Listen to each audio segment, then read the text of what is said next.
Hello everyone, जय शिवराय. तर आज खूप दिवसानंतर पालकाची भाजी आपण बनवणार आहोत. तर आज एक नाही तर दोन पदार्थ आपण बनवणार आहोत. तर पहिल्यांदा तर आपण पालक डाळ बनवून घेऊयात. तर त्यासाठी पहिल्यांदा चिरून घ्यायची आहे भाजी आणि त्याच्यानंतर स्वच्छ 2 ते 3 वेळा तुम्ही धुवून घेऊ शकता. आणि त्याच्यानंतर मी इथे 2 टाईप डाळ घेतली आहे, एक तर मूग डाळ आणि त्याच्यानंतर तूर डाळ. तर हे पण आपण धुवून घ्यायचं आहे. त्याच्यानंतर त्याच्यामध्ये मी टोमॅटो, हळद घालून घेतली. ही भाजी आणि डाळ हे सर्व आता कुकरमधून काढून घेणार आहोत, सिट्टी मारून घेणार आहोत. तर सुरुवातीला थोडंसं साईडला काढून ठेवलं आहे आणि लसूण सोलून घेऊया. तर लसूण इथे सोलून झालं आहे आणि त्याची शिजलेली डाळ आहे, त्याचा आपण डाळ आणि पालकची आमटी करणार आहोत.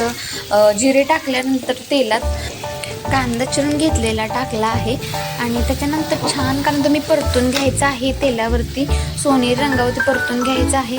त्याच्यानंतर हे इकडे तुम्ही डाळ आणि पालकचं कसं ग्रेव्ही छान प्रकारे शिजून रेडी आहे. सो आपण ह्याच्यामध्ये घालायचं. त्याच्या अगोदर मी लसूण आल्याची पेस्ट घातली. लसूण आल्याची पेस्ट आणि कांदा एक छान पैकी परतून घ्यायचा आहे 2 ते 3 मिनिट.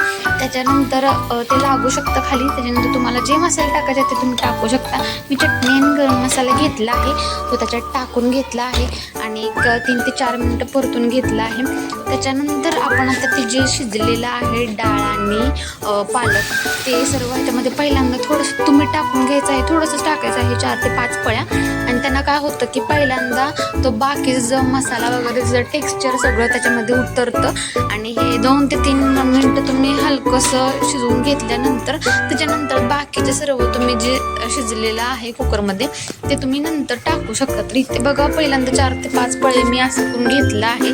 त्याच्यानंतर त्यात सगळं उतरल्यानंतर मग मी बाकीचं जे शिजवून घेतलं होतं ते सगळं त्याच्यामध्ये टाकलेलं आहे. त्यानंतर चवीनुसार मीठ टाकलेलं आहे. त्याच्यानंतर डाळ अशी खळकळून शिजली की नाही त्याच्यानंतर त्याच्यामध्ये आपण थोडीशी कोथिंबीर ॲड करू शकता.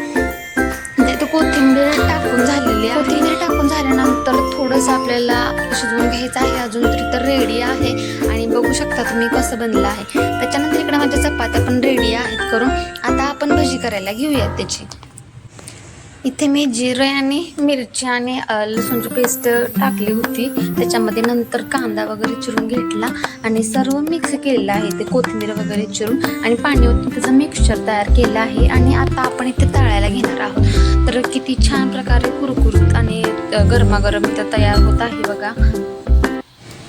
असं इथे पण गोल्डन कलरवरती तुम्ही इथे भाजून घ्यायचं आहे, तळून घ्यायचे आहेत आणि ऑलमोस्ट माझे भाजून रेडी आहे, ते तळून रेडी आहेत.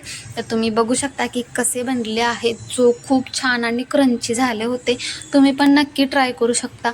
कमी सामानात आणि खूप छान प्रकारे आणि हेल्दी पण आपल्या शरीरासाठी पालकाचं वगैरे छान असतं खाण्यासाठी. सो लास्टला हे फायनल ताट इथं रेडी होतो. सर तुम्ही एकदा नक्की ट्राय करा. Thank you for watching.